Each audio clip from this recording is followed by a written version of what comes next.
विधि विधान से पूजन करेगी वे अचल सौभाग्य धन पुत्र तथा बड़े भारी यश को प्राप्त करेंगी। करक इस मंत्र को पढ़कर दुग्ध अथवा जल से भरा हुआ कलश लेकर और पंचरत्न डालकर ब्राह्मण को दे और कहेंगी, हे गणेश जी, इस करवा के दान से मेरे पति बहुत काल तक जीवित रहें, मेरा सौभाग्य बना रहे। सुहागिन स्त्रियों को भी दे, उनसे ले भी। इस प्रकार से सौभाग्य की इच्छा करने वाली स्त्रियां जो भी इस व्रत को करेंगी वह सौभाग्य पुत्र की अचल लक्ष्मी को प्राप्त करेंगी। मानदाता कहने लगे कि जिस समय अर्जुन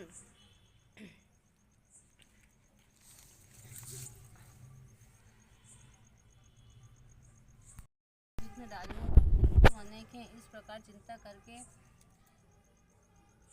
श्री कृष्ण जी से सब विघ्नों का नाश करने वाला उपाय पूछने लगी। द्रौपदी जी ने कहा कि हे सर्व जगत के नाथ, आप मुझे एक ऐसा व्रत बताइए जो कृपा करें, जिसके करने से सभी विघ्न दूर हो जाएं। श्री कृष्ण ने कहा कि हे महाभागे, श्री पार्वती जी ने भगवान शंकर जी से यही प्रश्न किया था। तब श्री शंकर जी ने पार्वती जी से कहा था कि हे वाराहे, वही करक चतुर्थी नाम का व्रत मैं तुमसे कहता हूँ, तुम ध्यानपूर्वक सुनो। यह सब प्रकार के विघ्नों को नाश करने वाला है। श्री पार्वती जी ने कहा कि भगवान, यह करक चतुर्थी का व्रत कैसे किया जाता है तथा विधान क्या है? क्या पहले से भी इस व्रत किसी ने किया? इसमें करने वाली दिव्य स्त्रियों से शोभायमान, जहाँ पर सदैव ही वेद ध्वनि होती है,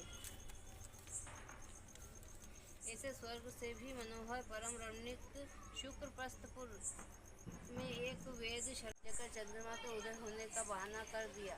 वीरवती ने चंद्रमा का उदय जानकर दुख का त्याग करके विधि विधान से अर्घ्य देकर भोजन कर लिया। इस प्रकार व्रत के दूषित हो जाने के कारण उसका पति मर गया। तब वीरवती ने अपने पति को मरा हुआ देखकर पुनः शिवजी से 1 वर्ष तक निराहार रहे। उस दिन देव कन्याओं के साथ करक चतुर्थी का व्रत करने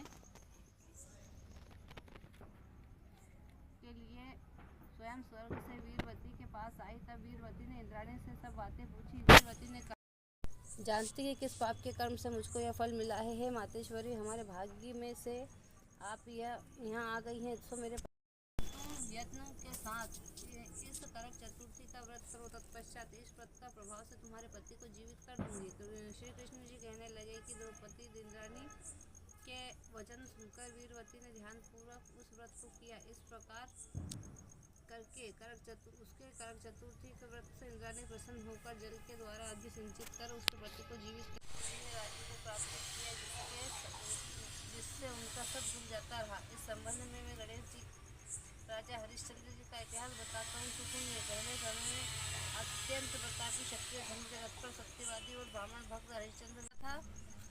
थोड़े समय के लिए वह एक पुत्र हुआ, परंतु देवयोग से ऋषि शर्मा मृत्यु को प्राप्त हो गए और उसकी को खिलौना समझकर गले में बांधकर खेलते हुए बाहर ले गया। उसी समय एक दुष्ट कुम्हार ने उसे 5 वर्ष के बालक को अपने जलते हुए आवे में डाल दिया। इधर उसकी माता पुत्र को न पाकर उसके वियोग में पागल सी हो गई। गणाक्ष के पुत्र दुख से पीड़ित हूँ, आप मेरी रक्षा करें। हे गजानन, हे 4 भुजाओं वाले, हे मस्तक पर चंद्रमा को सुशोभित करने वाले, हे अनाथों के नाथ, हे भक्त जाए तो यह गरीब दुखिया भी कुछ नहीं कर सकेगी और मेरे सब बर्तन भी पक जाएंगे। अपनी स्त्री को ऐसा कहकर खेलते हुए उस बालक को पकड़कर आगे में डाल दिया और सुखपूर्वक रात वहाँ स्वयं आए और बालक को देखकर मंत्री जी से कहा, यह क्या बात है और यह बालक किसका है, इसका निश्चित करो। इस आवे के भीतर कमल से सुशोभित घुटने तक जल तथा वैदर्भी मणि के समान दूर्वा कैसे उत्पन्न हुई। इस दरिद्र बालक को दाह है, न क्षुधा है, न ही प्यास है, घर की तरह निर्भय होकर यहाँ खेल रहा है। राजा ने इतना कहने पर रोती कलपती वहाँ ब्राह्मणी भी वहाँ आ पहुँची और जैसे गाय अपने बछड़े के पास जाती है और प्यार करती है, वैसे ही अपने बालक को देखकर उसे चुम्बन किया और रोती कांपती हुई राजा के आगे बैठ गई। राजा हरिश्चंद्र ने कहा, हे ब्राह्मणी, अग्नि ने तेरे बालक को क्यों नहीं जलाया? क्या तू कोई जादू टोना जानती है अथवा तूने उग्र तप किया है? ब्राह्मणी बोली, हे राजन, ना मैं कोई जादू टोना जानती हूँ, ना मैंने कोई तप किया है, न योग किया है, न दान किया है, न विधान और न ही कोई बलिदान किया है। हे राजन, मैंने केवल संकट नाशक श्री गणेश जी का एकमात्र उत्तम व्रत किया है, उसी के प्रभाव से मेरा बालक कुशल पूर्वक है। इसी प्रकार उसका वचन सुनकर राजा ने कहा कि ये व्रत मुझे भी बहुत अच्छा लगा है, अतः मेरी प्रजा इस व्रत को अवश्य करे।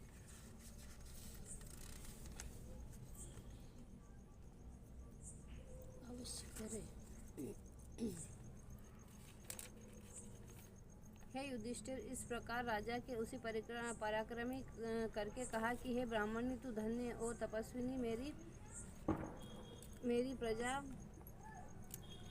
गणाध्यक्ष का पूजन करना चाहिए। इस प्रकार आश्चर्ययुक्त होकर सारी प्रजा ने प्रतिमास गणाध्यक्ष की पूजा करना आरंभ कर दिया। इस प्रकार व्रतराज के प्रभाव से ब्राह्मणी को उसका पुत्र प्राप्त हुआ। श्री कृष्ण ने कहा कि हे राजा युधिष्ठिर, इसलिए व्रतों में उत्तम इस व्रत को आप भी करें और इस व्रत के प्रभाव से आपके सभी अभीष्ट सिद्ध प्राप्त होंगे। हे राजन, जो कोई समस्त सिद्ध को देने वाला इस व्रत को करते हैं, उनका खोया हुआ राज्य, मित्र, पुत्र, पौत्र आदि समस्त सुख प्राप्त होते हैं।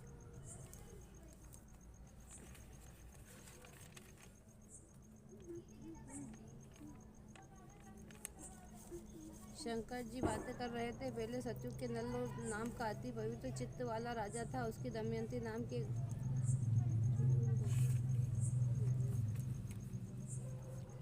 तो भूल ही गई थी भैया, मैंने तो हाथ में फूल भी नहीं लिया, माफ कर दे।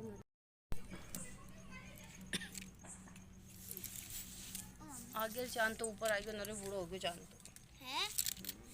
तो भोले भोलेनाथ महाशिव अर्धांगी धाराओ, हे शिव ओंकारा, दो भुज चार चतुर्भुज, दस भुज अति सोहे, तीनों रूप निरखता, तीनों रूप निरखता, त्रिभुवन मन मोहे, शिव ओंकारा, अक्षमाला वनमाला मुंडमाला तारी, त्रिपुरारी कंसारी करमाला धारी, ओम जय शिव ओंकारा। त्रिगुण स्वामी जी की आरती जो कोई नर गावे, कहत शिवानंद स्वामी, कहत हरा हर स्वामी, सुख संपत्ति पावे। ओम जय शिव ओंकारा,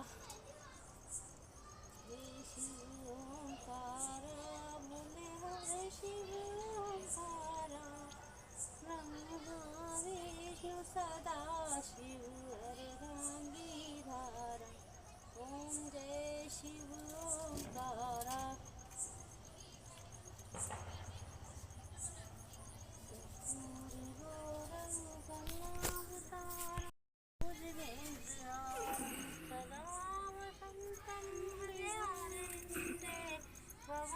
भवानी सहितं नमामि। बोलो भोलेनाथ की जय, गरवा माता की जय, गणपति बप्पा की जय, देवता की जय।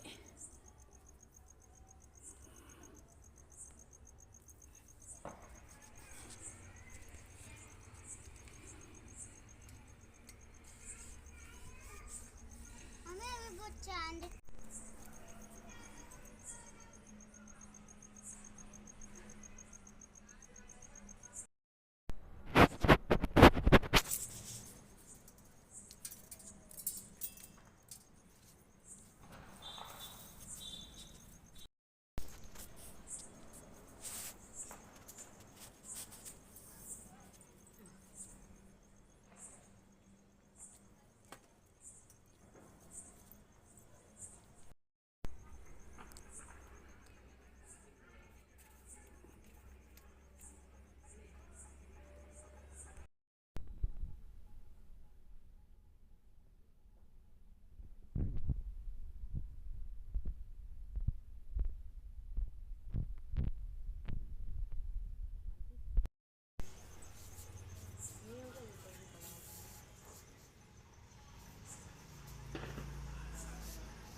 रापी की रापी कहीं लक्ष्मी से, सुहाग से, संतान से नहीं रापी, पानी से रापी।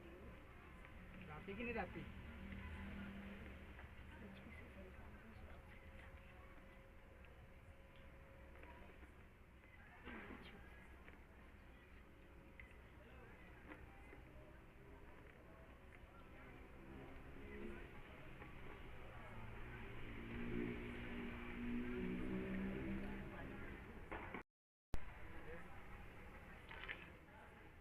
लोग हंस देगा आप पे।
तुझे आली चाहिए धर्म।